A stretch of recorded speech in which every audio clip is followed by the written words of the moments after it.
Greetings to all of you again. My name is Abdulrasheed Isa, and I'm a lecturer in economics here at Nile University of Nigeria, and I'm also a junior researcher at the Center for Development Research, the University of Bonn in Germany. Thank you all for joining, and a huge thank you to also our speaker, Dr. Muhammad Kabir Salihu, who is from the Department of Economics at Ahmad Bello University, Zaria in Nigeria, where I did my undergraduate. This is the third lecture as part of the Pluralist Economics Workshop. We had one from Professor Abdulghani Garba, and then the other one from Dr. Daniel Gizo from University of Bristol. And this is the third one. And we have the last one, which will start after this one. Our topic is skill set for critical thinking and research excellence in economics. And I'm very excited about this topic because critical thinking is key to understanding theory and also understanding the world, and also being able to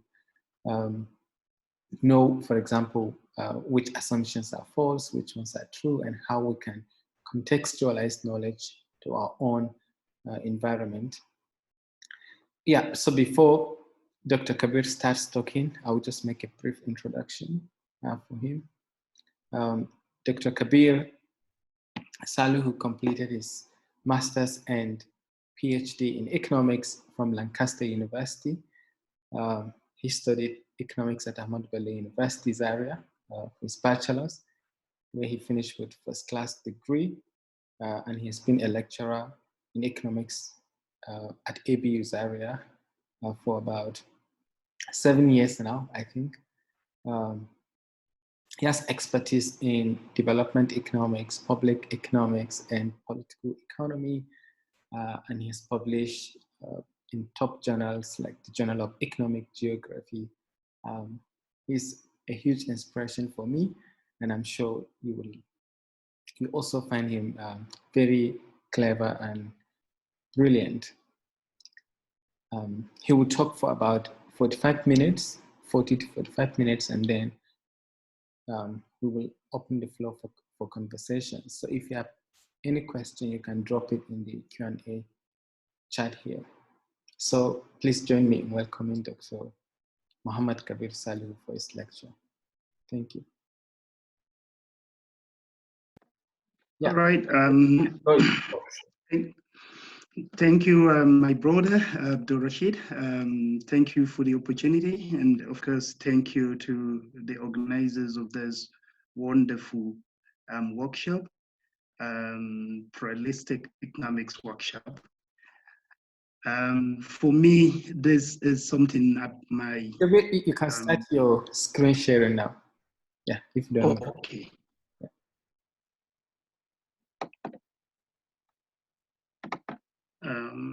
Let's see. Okay.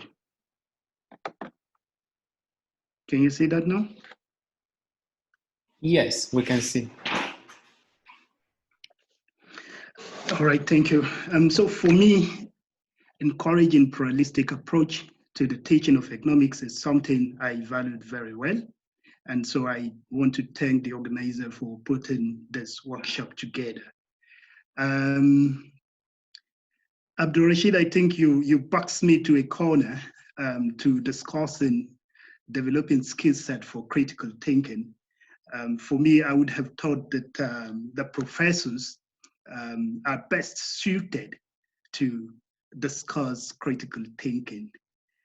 But nonetheless, I'll try my best.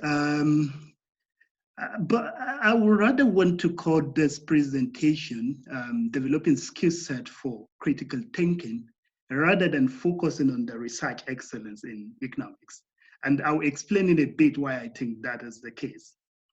We are what we think, so said the Mampada.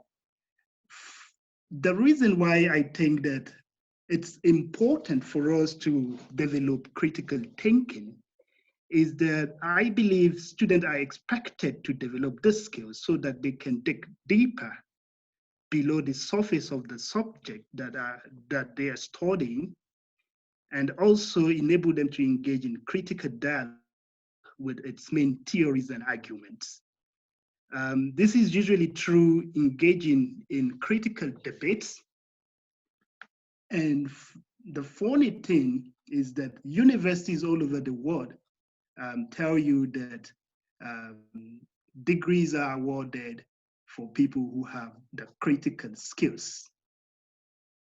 And they try to train you in the areas of critical thinking. But the question is this: how many of the graduates we have can boldly say that they learn some aspects of critical thinking? And how many of those who learn this aspect of critical thinking have been involved in the practice of critical thinking? Well, let's go straight into the presentation. Abdulrasheed, please feel free if I'm running behind the schedule, and just let me know, please. Okay, thank you. Okay, so the outline for my presentation, I'm essentially going to do what I would call a reverse approach to making this presentation. It is usual for you to see researchers starting with defining the concept. Today, I think we listened to a presentation on revising the foundation of economics from Professor Garba. And then we also listened to Dr. Daniela discussing about encouraging pluralistic approach to the learning of economics. I think I'm going to take a cue from there. And instead of starting with the definition, I want first to start with what I call, how do you develop critical thinking? And from there, I'll go into talking about valuing. How do you value critical thinking? And before we come back to asking the question about understanding, what does it mean to understand? What is critical thinking in itself? This is more a practical session rather than one that would be a storytelling. I would expect that the audience please participate in this process. We're going to see some exercises, and please, if you have, you can just help by providing answers to some of these exercises in the chat box. I think Abdulrasheed would coordinate that. So we will see some activities revolving around critical thinking. We would see how we can review when you are doing critical thinking, whether as an act or as a practice. And then we'll talk about evaluating this. How do you evaluate the critical thinking? But first, let's start with the stages of development.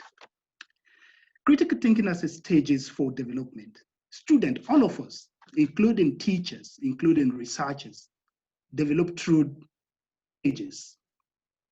We may be at different stages in different contexts. In real life and in academic situations, we are at one level or the other. So how do we get to understanding how much we know? And how do we differentiate this? The stages of thinking has been described variously.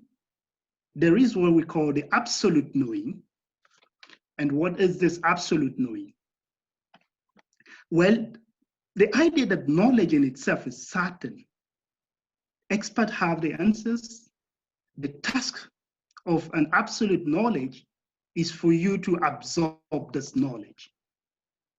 Then we have the transitional stage of knowing. There is some uncertainty in the transitional stage. Authorities might differ, but this is a stage where you need to understand in order to make judgments and apply them.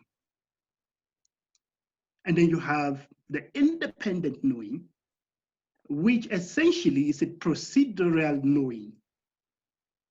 Every field has its own game. Economics has its own game with their own rules. So we would understand what it is to have an independent knowing. And then the large one, the contextual knowing. The aim of every knowledge is to fully contextualize thinking. And sometimes this is at the later stage of your joining as a knowledge seeker. So it is unreasonable to expect this always and early at the university stage. Now that might explain why I was telling Abdulrasheed that he seems to have boxed me into a corner to making the presentation of critical thinking. So what is absolute? Well, it is the idea that you just give me the fact. I just need to know the fact. This is the received knowing. It is received knowing in the sense that knowledge is seen as certain or absolute. It is the least developed stage of knowledge. In this particular stage of knowledge, learners believe that absolute answers exist in all areas of knowledge. When there is uncertainty, what do? It is because there is no access to the right answer. In an era of internet, it's just about give me the question and I give you the facts using internet. So such learners may recognize that opinion can differ between experts, but also there is difference of details, opinion, or misinformation. Formal learning in itself is seen as a matter of absorption of the knowledge. And this is what, sadly enough, sad to admit, that this is what most universities concentrate on giving. And this is what most students actually earn from the universities. Then we have the transitional stage of knowledge. In the transitional stage of knowledge, there is some sort of partial uncertainty and also partial certainty about the object that you know.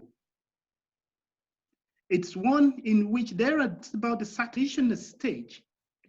At the transitional stage, learner accepts that there is some sort of uncertainty.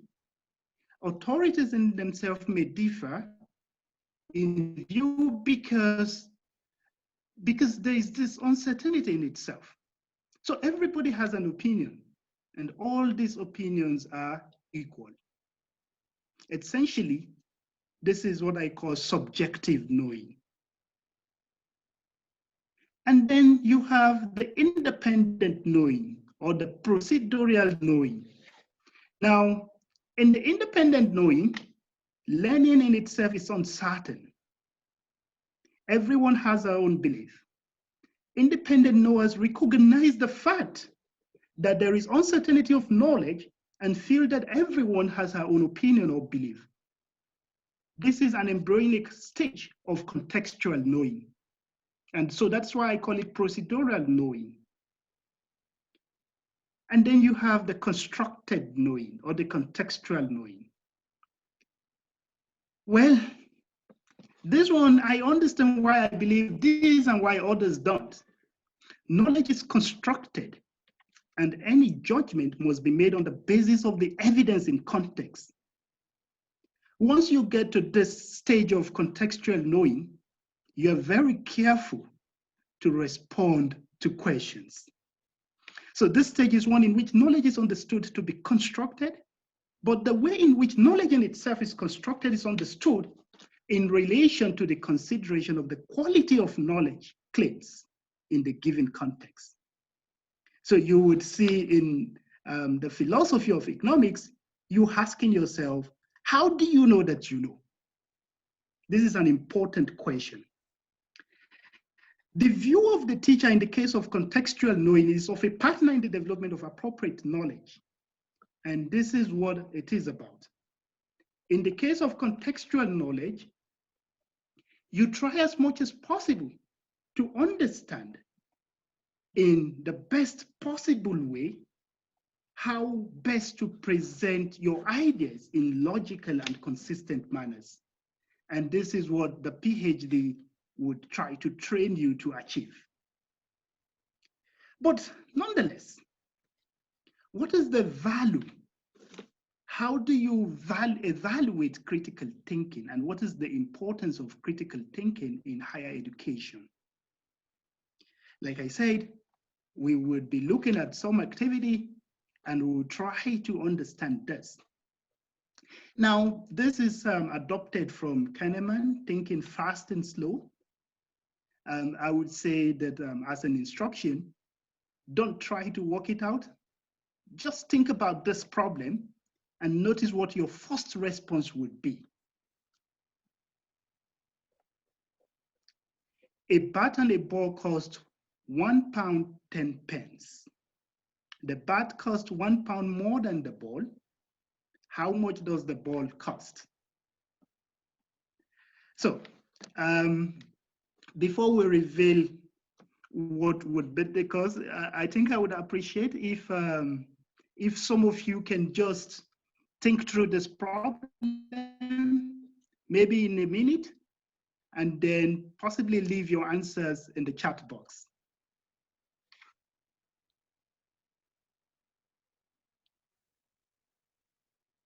All right. Abdulrasheed, did we have any responses yet? It is a very easy puzzle. It is very straightforward. Not yet, please. We don't have any. So no, we have one. Someone said 10 pence. And another person said, I know the answer from the book. So I don't know what that means. All right. Yeah, of course, for some of you who have read the book, the answers is quite straightforward. But the essence of this is that a number came to your mind easily. A bat and a ball cost £1.10. The bat costs £1 more than the ball. How much does the ball cost? Of course, the first impulse response is 10 pence. Yeah, there is someone here who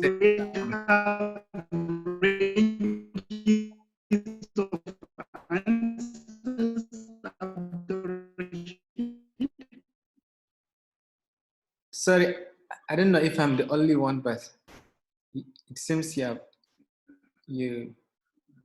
we're having some technical issues. But can you hear me? Okay. Okay. So we have someone said £1. Okay.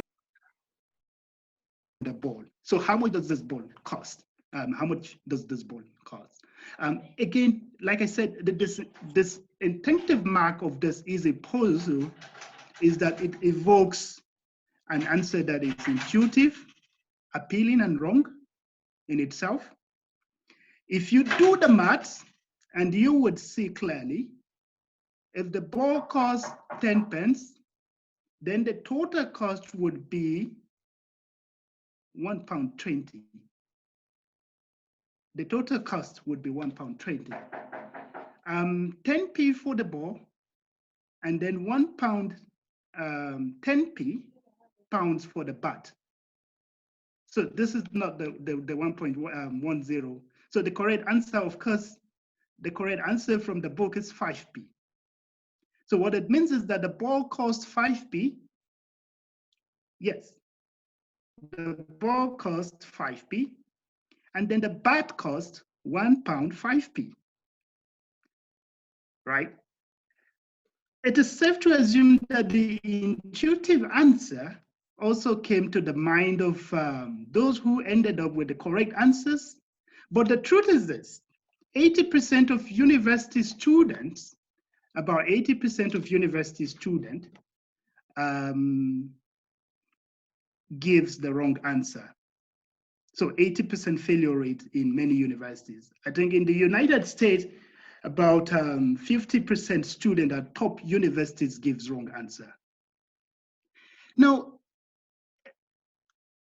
it takes conscious effort to be able to answer these questions. What are we saying? People are overconfident, and it takes them effort to check. So developing critical thinking developing critical thinking essentially would require patience. But that's not the case. This is taken from the degrees are said to be awarded to students who have demonstrated originality in the application of knowledge and in tackling and solving problems.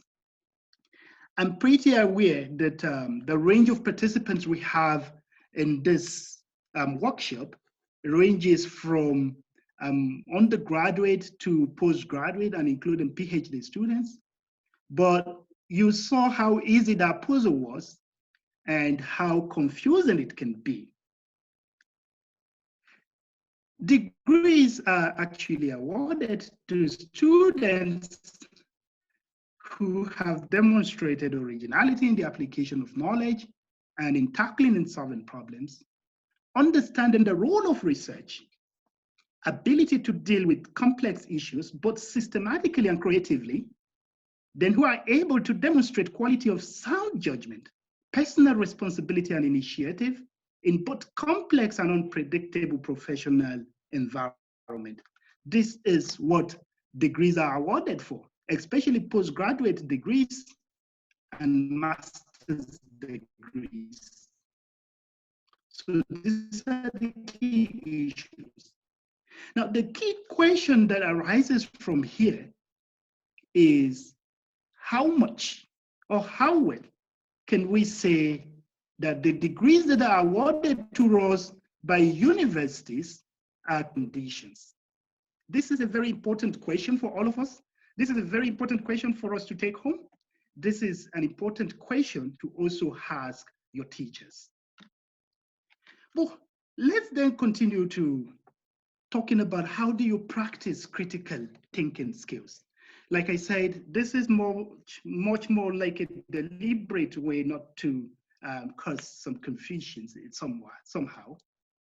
We want to discuss the stages of knowledge.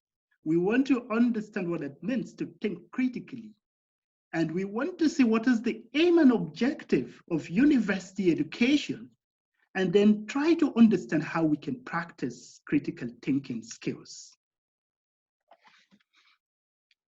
There is this popular dictum,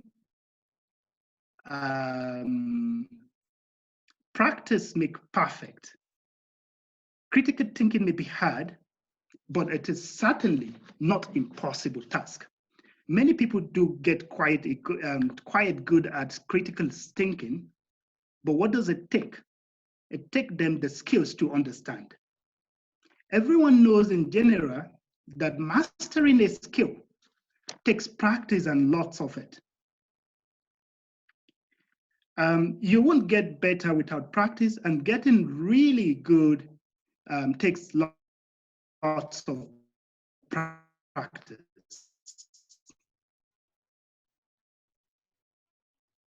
So there've been lots of research on achieving excellence, which reveals commonalities.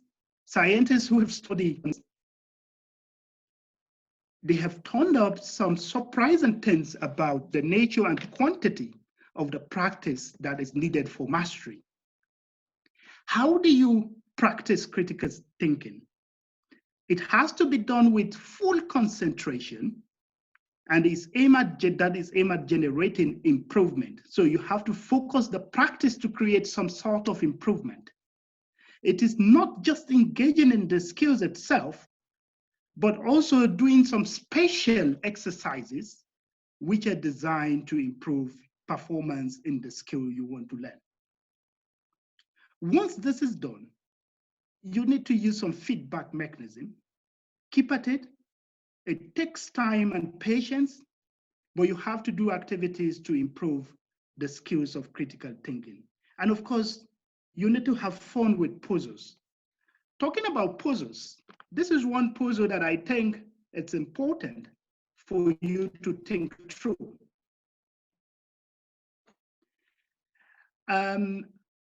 This puzzle says you should add 2 squares to pen all the cows in separate pens.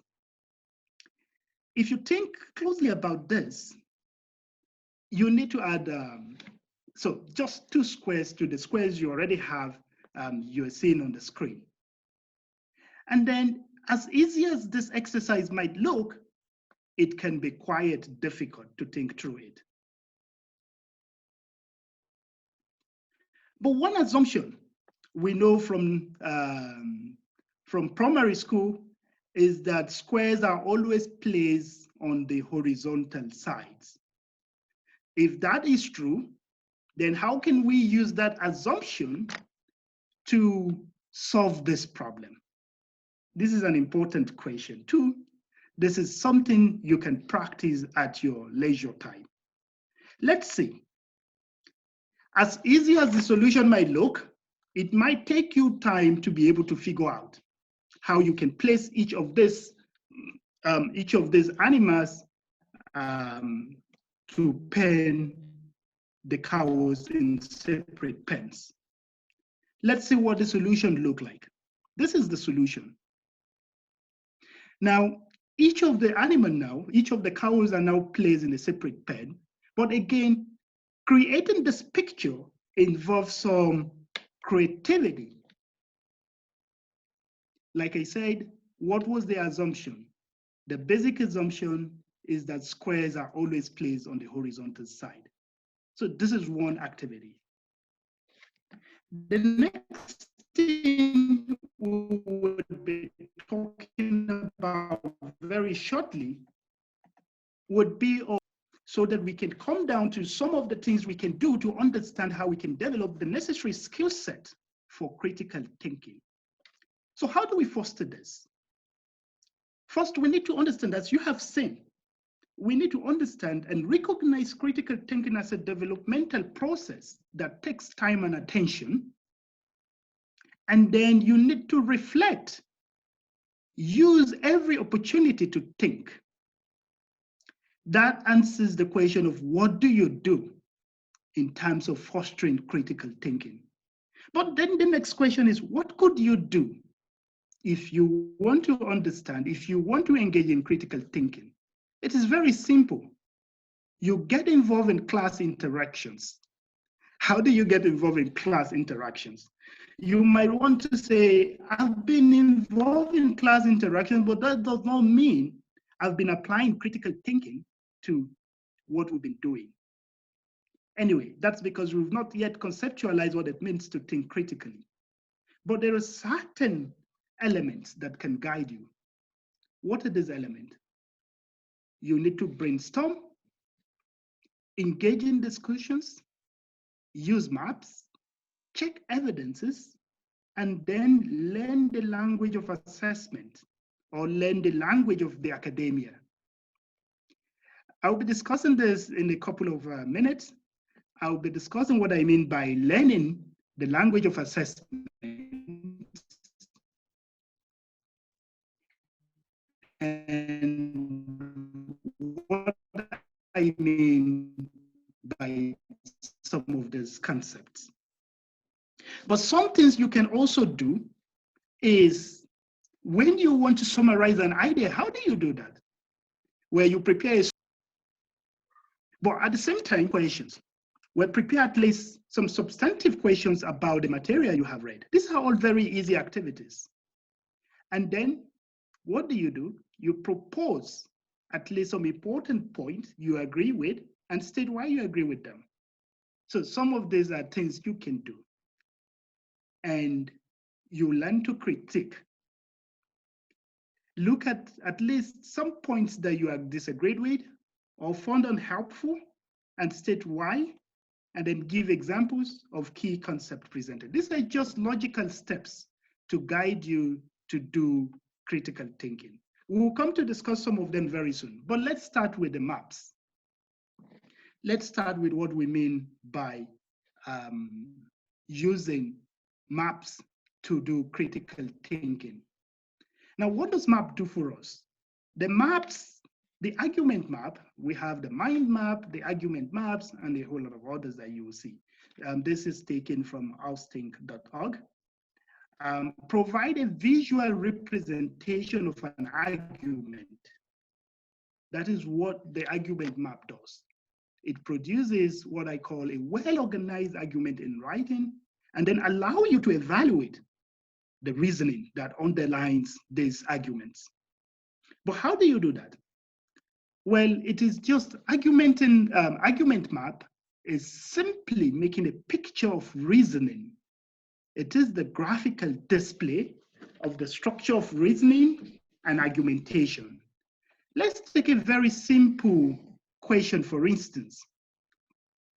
One question we can ask ourselves is, does a higher degree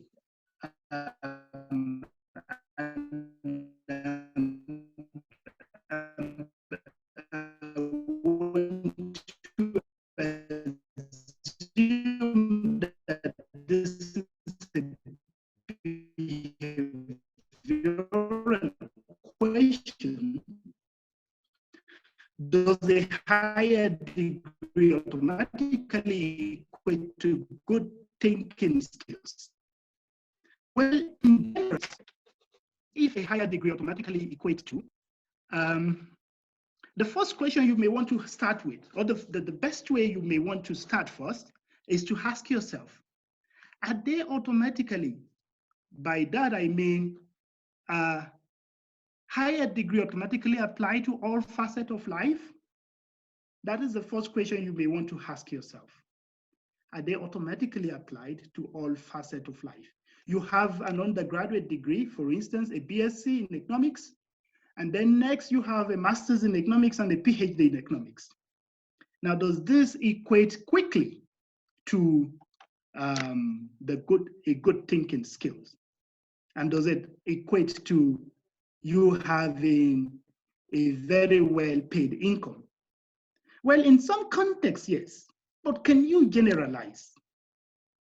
That is why I said a subsidiary question that you can quickly ask yourself is if they are automatically applied to all facets of life.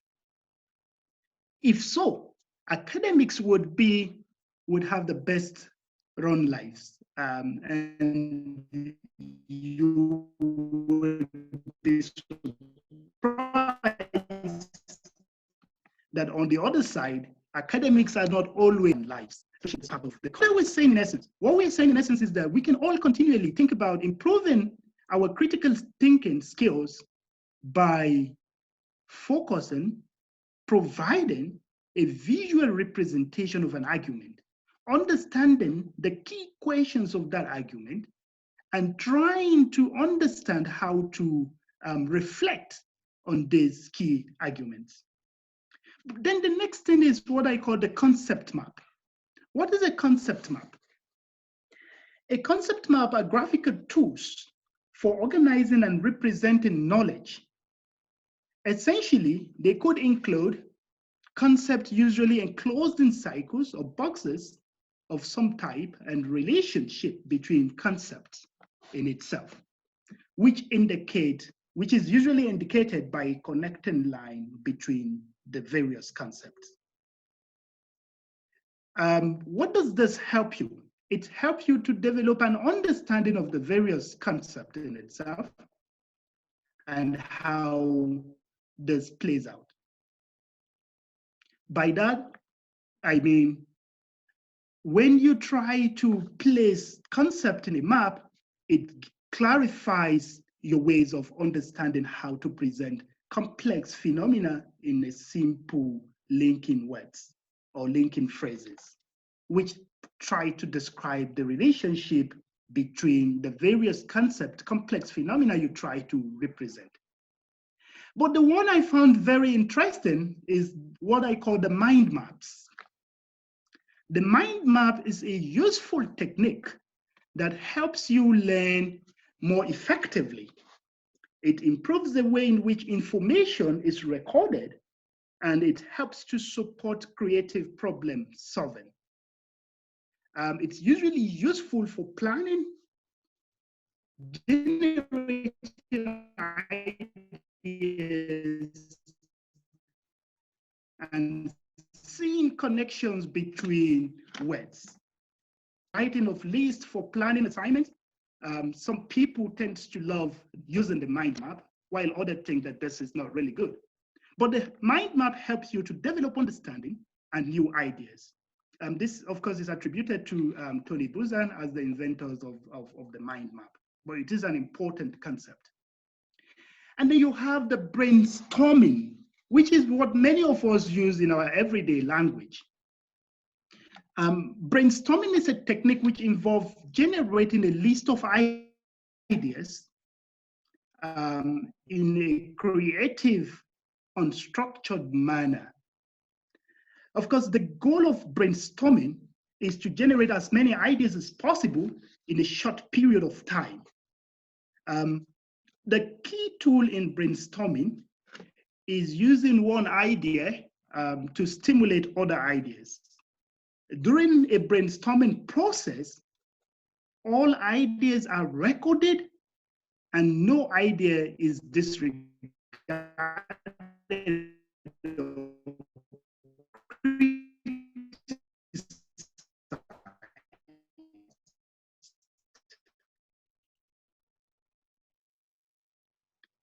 After a long list of this, so this is what, after a long list of the ideas you have generated, you go back and review the ideas so that you can critique their value or merit.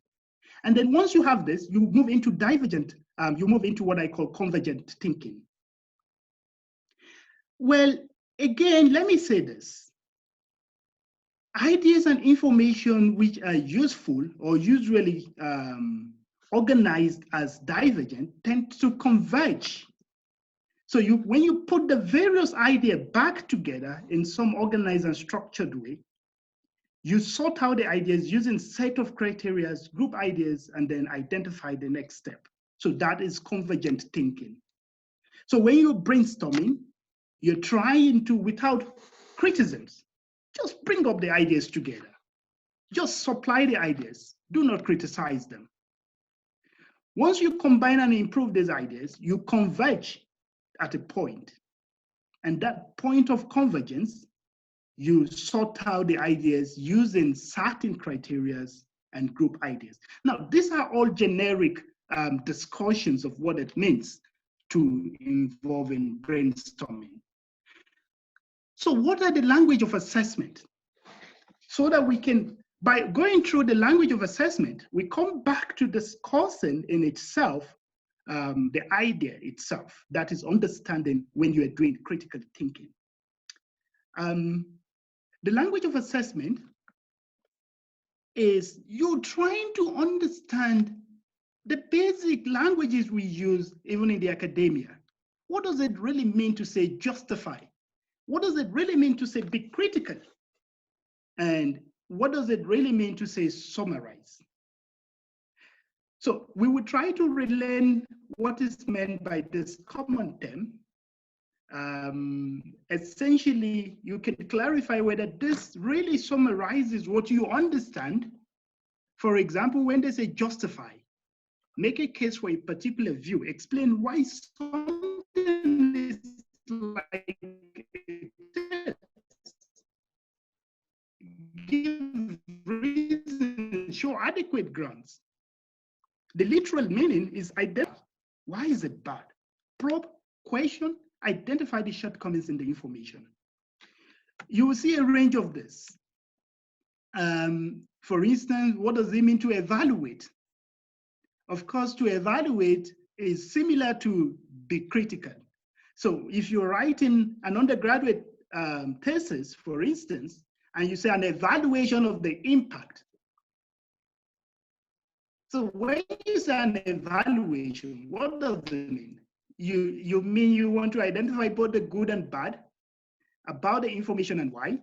But essentially, if you go through the thesis, you realize that that is not always what you end up doing. So it may mean that we are using these words incorrectly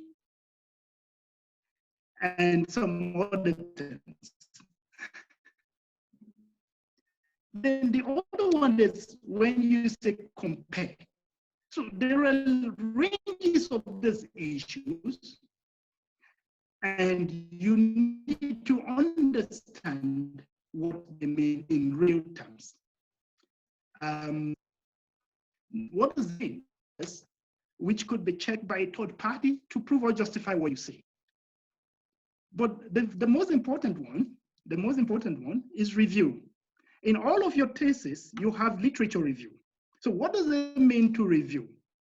Well, it is similar to summarize, but usually it includes an evaluation, an overview, a reconsideration of something. It's not just to summarize. So what most people think is when you say literature review, what you simply need to do is to summarize the literature and say, this is what the literature is about. But that is not it. When they say review, it includes some aspect of evaluation. You have to evaluate the literature, give an overview, and then reconsider whether this is similar to what, reconsider in a logical manner and see how this relates to the body of evidence that you have seen, and then take a position. So that is closely related. So in summary, before we go into understanding critical thinking itself,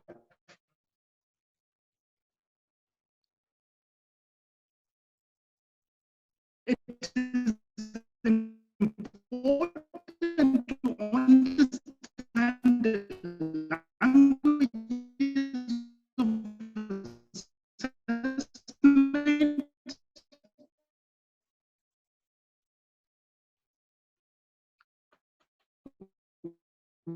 when you say you want to question an idea, when you want to make a proposition, when it means to summarize.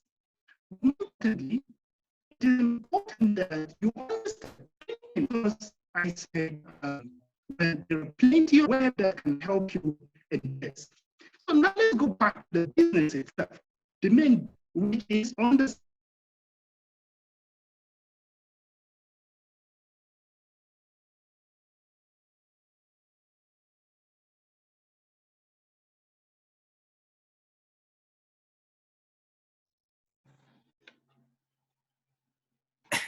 Hello, I think we're having some technical issue, but We're having network issues here. Can you hear me?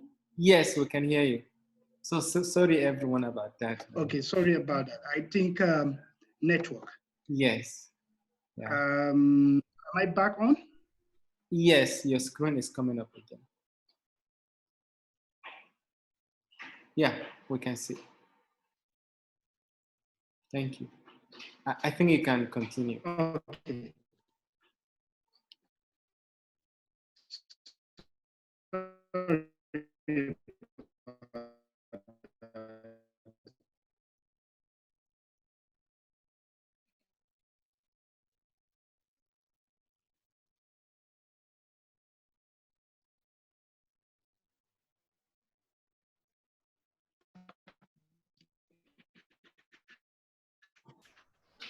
Okay, so what does it mean to understand? What does it mean to understand critically?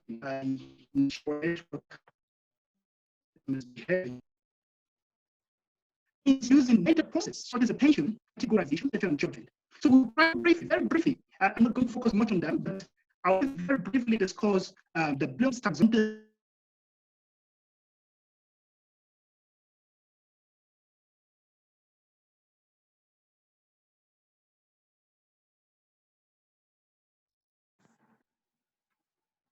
I'm thinking that the network is.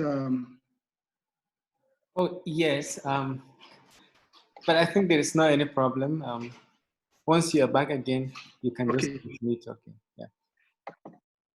Okay. Otherwise, maybe you can switch off your video or something. But I think that yeah, I guess an issue. With the permission of the audience, I guess I can switch off my video.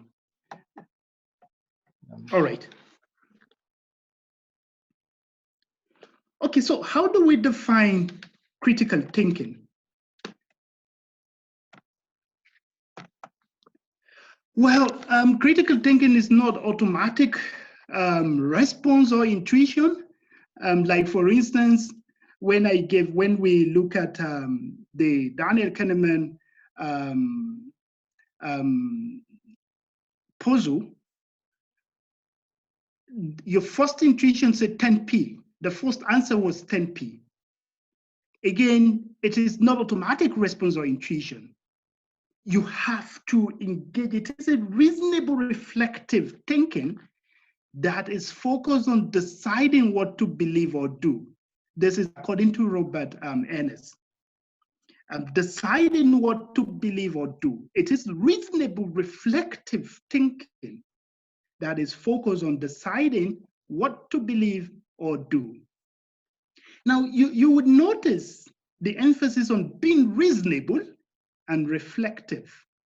And then you also notice the emphasis on deciding what to do, which is not usually explicitly mentioned. So what this means is that decision making is a part of critical thinking in this conception. According to Albert Einstein, the significant problem we face cannot be solved at the same level of thinking we were at when we created them. So if you're a policy maker and you're focusing, you're looking at issues from the bare face value, then you are not a thinking policy maker from this response. But let's see more definitions of critical thinking. Most formal definition of critical thinking include the intentional application of what we call rational higher order thinking, such as analysis, synthesis, problem recognition, problem solving, inferences, and evaluation. So critical thinking is not simply being highly critical of everyone else thinking, but highly critical of even your own thinking. And for me, that is the basic thing that you need to understand. There is a difference between critical. Being critical as an academic could involve personally derived evidence-based judgment and critical thinking. There is a difference between being critical and critical thinking. So critical thinking helps you figure out whether you should believe some claims and how strongly you should believe it. For instance, is it true or is it the art of being right? It also involves the capacity to work with complex ideas, provide effective evidence to justify a reasonable judgment. So in this way, you have to attend to the context of the problem. So let's see. Before we go into the stories around the Bloom's model of taxonomy, essentially the focus here is that you understand that the various levels of thinking is the basic thing that you already know what to do. Remembering, which in the Bloom's taxonomy is called knowledge, comprehension, understanding, applying that information, remembering. How do you remember information? 6 levels of thinking. You can memorize. How do you understand this information? How do you apply the information? How do you analyze the information? How do you synthesize the information? And how do you evaluate the information? So a critical thinker needs the language of thinking. That is essential.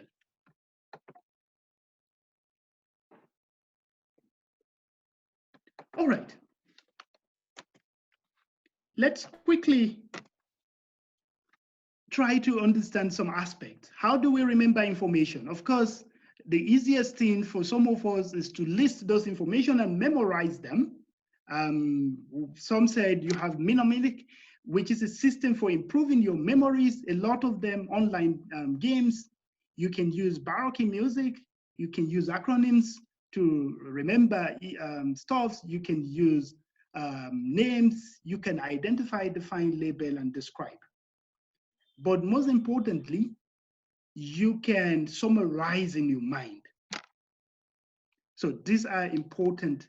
These are just brief ways you can remember information, several of them.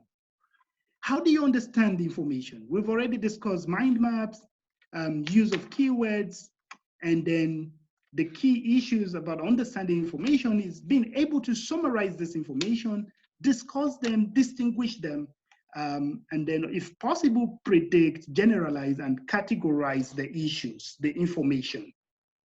So these are action verbs that tend to summarize, that tend to give you the perception of how you can classify someone as being so understanding. Like Henry Ford said, thinking is the hardest work there is. That is why so few people do it. Now, what about applying information? This is very important. According to Aristotle, what we have learned to do, we learn by doing. So you have to learn by doing. Problem-solving skills, develop them. Test learning in the real world or in class activity. So the action verbs used in this case usually is how to demonstrate, examine, and then solve. So all of these are skills that individuals try to learn and relearn through practice. But most importantly, how do you analyze information? Most importantly, how do we analyze information? I would want to just move a bit to trying to understand how students can deal with ambiguity and doubt before you think about how you can analyze the information. For instance, with the internet at our fingertips, we're more used to obtaining answers within minutes of formulating a question. However, in the academic world, questions are raised in new areas and answers may not be found for years or even lifetime. So it is worth remembering that in academic work, including professional research, no clear answers may emerge. It may take decades for you to gain an answer, and then they may contribute only a very small part to a much larger picture. But analyzing information means breaking it down. Get the facts, get the opinion, get the contextual facts, and then distinguish between facts, sterilized facts, and subjective facts. Make a reasoned judgment and have a logical thinking. Now, you may want to ask, what is the difference between logical thinking and critical thinking? Well, we will see that shortly. But there are lots of activity to build arguments and reasoning, which are very useful. This is another one, so we can understand. This is also taken from Kahneman, Thinking Fast and Slow. And this argument is something to ask. Is this argument logically valid? Does the conclusion follow from the premises? All roses are flowers. Some flowers fade quickly. Therefore, some roses fade quickly. Now, is this argument logically valid? This is a key question you may want to think about. Again, if we go through the ranges of response I would ask for,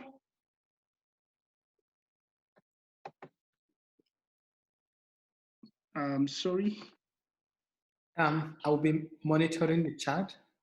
Okay, so if we go through the ranges of response that we may want to answer here, a large majority of university students endorse this statement as valid. Okay, here we have 2 comments. Yes. Yes. Okay. Yeah. So again, what this means is that if we take an experiment of participant, it might not be different from what we have from the large cohorts of university students that had responded to this particular problem. So they endorsed the statement as valid. But in fact, if you think about this problem, this statement, the argument is flawed because it is possible that there are no roses among the flowers that fade quickly. All roses are flowers. Some flowers fade quickly. Therefore, some roses fade quickly. But it is possible that there are no roses among the flowers that fade quickly. It is just as in the bat and ball problem. A plausible answer that comes to mind immediately is that yes. Okay? Overriding this thinking requires hard work. This is why it requires hard work. In the sense that the insistent idea that it is true, makes it difficult to check the logic. And most people did not take the trouble to think through the problem. So if you had taken time out to think through this problem, you would have seen that, oh, there is actually a flaw in this statement. Yes, all roses are flowers. That is the first qualification. Some flowers fade quickly, some flowers. So it is possible that there are no roses among the flowers that fade quickly. So that is logic. Again, this is what it entails. So what is the key issue here? Summarizing, is that for you to evaluate a logic argument, you need to understand what is the main point or claim that is being made, what subsidiary points or claim are being made, do the subsidiary points or claim connect logically with the main ones? Are all the points or claim linked together? Are they in an order which aids understanding? So these are key questions to ask yourself. Is there an appropriate evidence for each of the points? If you want to go further to understanding the logic behind the statement, then you begin to question each of the statement. By questioning each of the statement, you begin to doubt, and then you begin to perceive the truthfulness of the statement. Is there appropriate evidence for each point or claim? For instance, if the first statement says all roses are flowers, then is there an evidence that all roses are flowers? So now you are moving into the higher level. Have any steps or information or evidence been missed out of the argument? You need to evaluate that. Has the information, or has the information or point or claim been made not relevant to the main point or claim being included? So here you are moving from the logic back to the critical, engaging in the critical thinking. So these are questions that can guide you. Now, how do you do skillful analysis of argument? You need to now put the thinking map on your head to do the analysis. I understand I'm very conscious of time, but I will quickly rush up. So what are the main conclusions? How do you get the thinking map, the thinking cap on your head? The first thing is you ask yourself, what are the main conclusions? It may be that recommendations or conclusions indicators, and therefore you have to test what may have. And what are the reasons? How do you evaluate these reasons? You need to speak to data, you need to speak to evidence. And what is the assumption? Whether implicit or taken for granted, perhaps in the context. And at the same time, you need to clarify meanings. Beside analyzing, you need to also evaluate. Are the reasons acceptable? Does the reason support your conclusion? And are there other relevant considerations? And then you take an overall evaluation from the previous one down to the last statement. So that way you put your thinking map on your head to evaluating the research statements. So you now agree with me that when you develop the skill set for critical thinking, you are already having the beliefs, you are already having the skill sets to do independent research. So you already have the skill sets for research excellence. It's just putting questions to each of the statements being made. And of course, issues of evaluating or criticizing the informations, questions are the active act of intelligence. So said Frank Kingdon. Questions. But in questioning, be objective, leave an open mind, and be flexible. When you question, when you leave an open mind, be flexible in the sense that when evidence is presented, then you can change your opinion. But most importantly, check assumptions. Do not allow your first intuitive mind to mislead your critical mindset. So that is very important. And then the last activity is creating information. You have to synthesize and create information. But how do you do that? How do you create informations? How do you synthesize informations? The biggest thing is creativity. New applications of old idea. It is what I call the lateral thinking. Of course, Carl Sandburg said, nothing can happen unless you first dream. So it's important. Creative scientists are one with access to their dreams. So said Albert Einstein. You have to learn to dream, and then perhaps you shall learn the truth. Now, this is a creative picture, snake swallowing its own tail.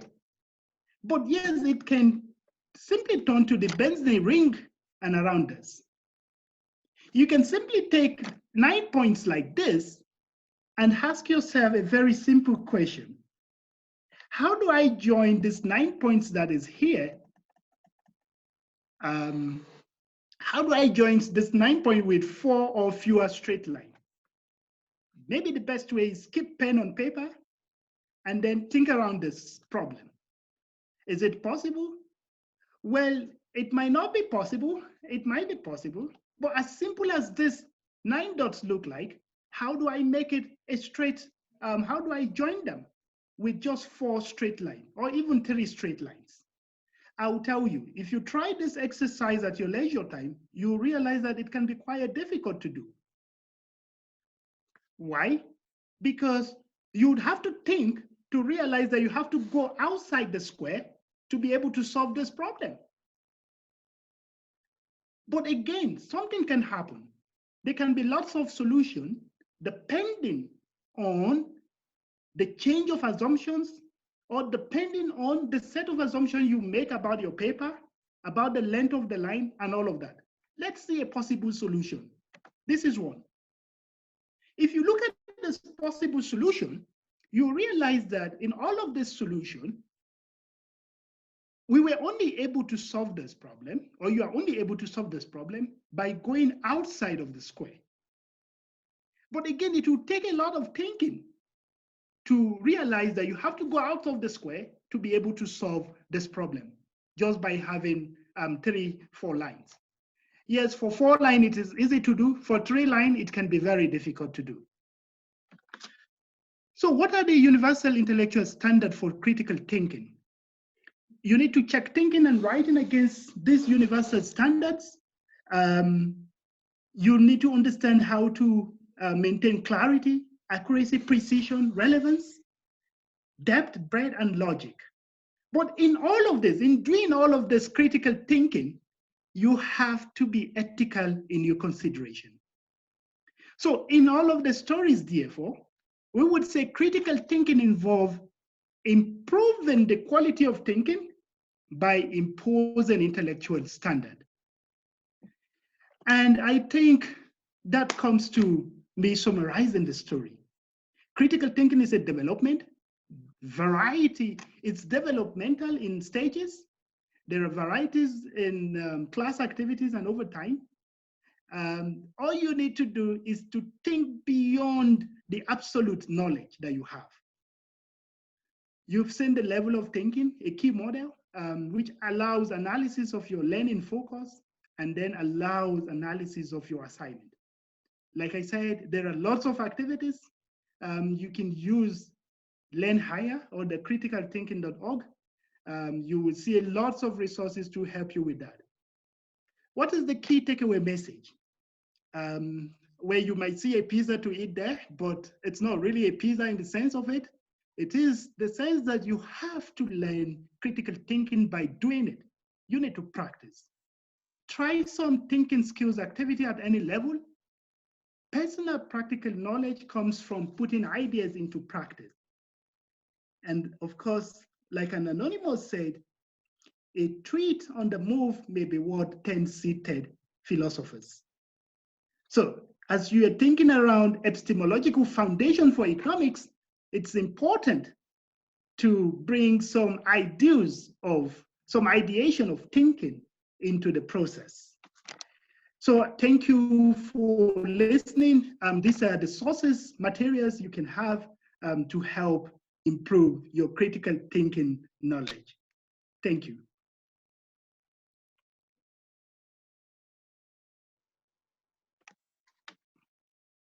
Thank you very much, Dr. Kabir, for that wonderful presentation.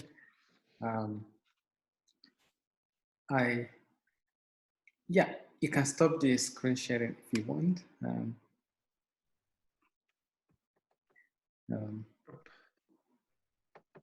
I think it has it stopped? Finally, yeah. Yes, I think so.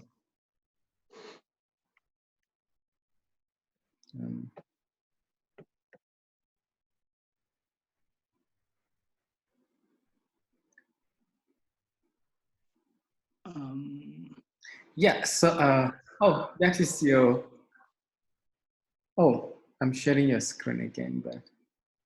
Okay, sorry. Sorry about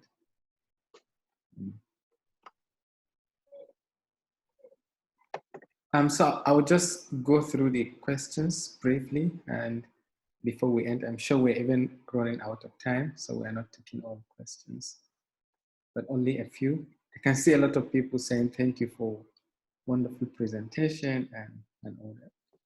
But the first one is, what will Dr. Salihu want to say about the role of emotional intelligence on critical thinking? Okay, very good question. Well, I am. Should I say that emotional intelligence is is very welcome development in the act of critical thinking. It's like you saying, what does it mean to give? What does it mean essentially to give my critical thinking cap to artificial intelligence for some of these easy solvable puzzles? Emotional intelligence is very key alternative to doing the thinking. Nonetheless, I think it is something that has potentials in helping students to understand how to do critical thinking and how to underline the activities or how to perform some of the activities we've mentioned. Yeah, it's something, there is lots of potentials in using emotional intelligence to perform the act of critical thinking. Okay. The next one is asking, how can critical thinking improve the level of undergraduate student in Nigeria? All right.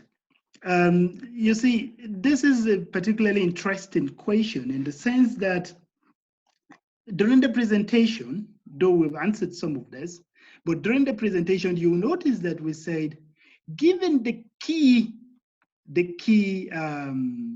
deliverables or the key learning outcomes from degrees, students are expected to develop critical thinking skills, and they are expected to demonstrate an important learning facts from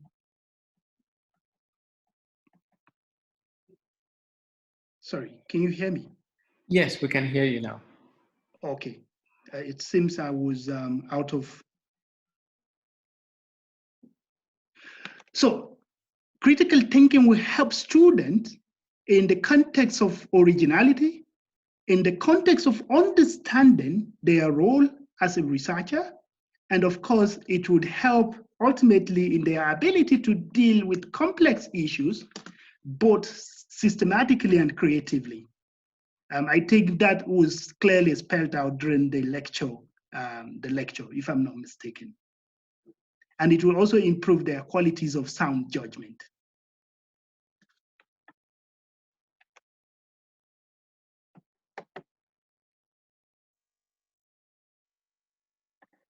Yeah. Can you still hear me? Am I still on? I think I've answered that question, yeah.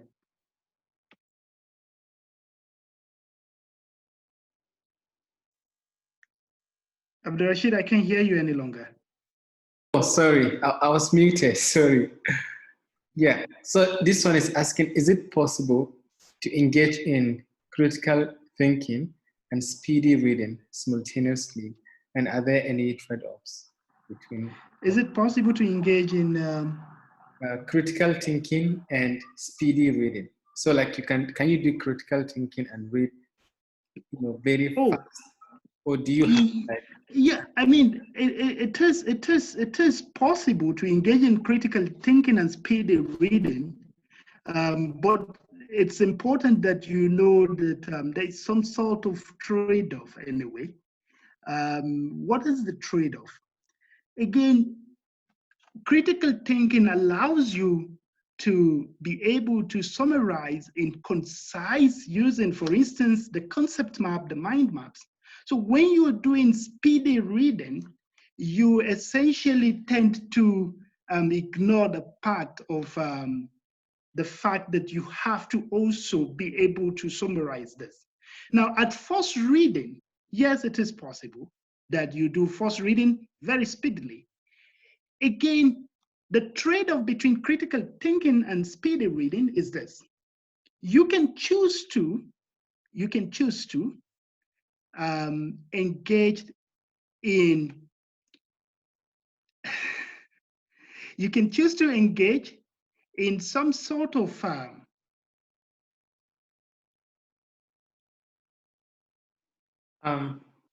Hello?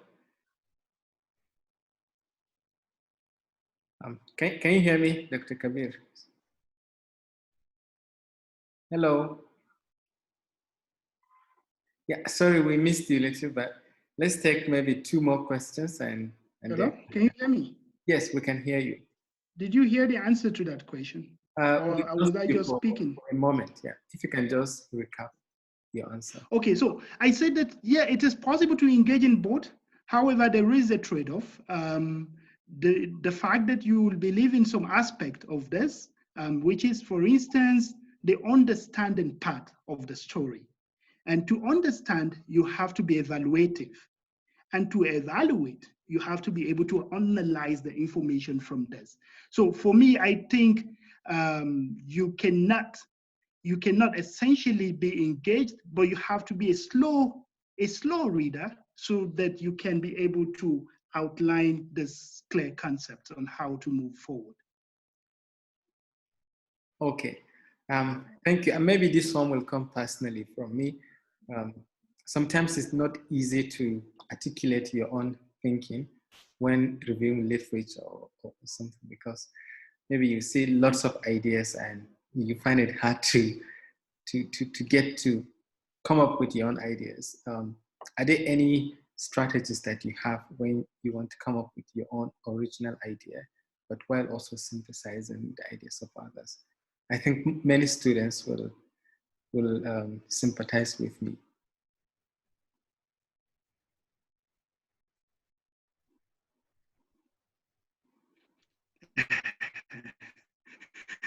Yeah, I think essentially, like, it's very, very important that in sensitizing ideas, It seems I'm still having network issues. Am I back? Yes, we can hear you now. I'm having. Okay, okay. So it's important. Like if I get the question about synthesizing and how you can how you can apply the originality, it's important that you take. It's important that you take the act of evaluating very seriously. If you're a good evaluator, if you question what is presented, you begin to perceive some natural gaps that exist in all of this. And through that process, you will be able to begin to make original, you'll begin to have original ideas of what you want to do and how best to do them. Yes, it is an essential thing. It's something that is feasible. It is feasible in the context that you have to switch on your evaluative and analytical skills. So that way you'll be able to easily come up with original ideas that are researchable. Thank you for your wonderful answer. Yeah, we've gone much over the time, but I'm sure we've all enjoyed this conversation and your lecture. Thank you once again, Dr. Kabir, and thank you everyone for participating. We're starting the next session in about 10 minutes, so you can have a break, and we look forward to seeing you in the next session, where we'll be talking about decolonizing economics, and we have 3 speakers. Yeah, so thank you everyone. Thank you very much, Abdulrasheed, for the opportunity. This is a wonderful session, and thank you for inviting me. Thank you, it's a pleasure. All right. Thank you everyone, have a good day.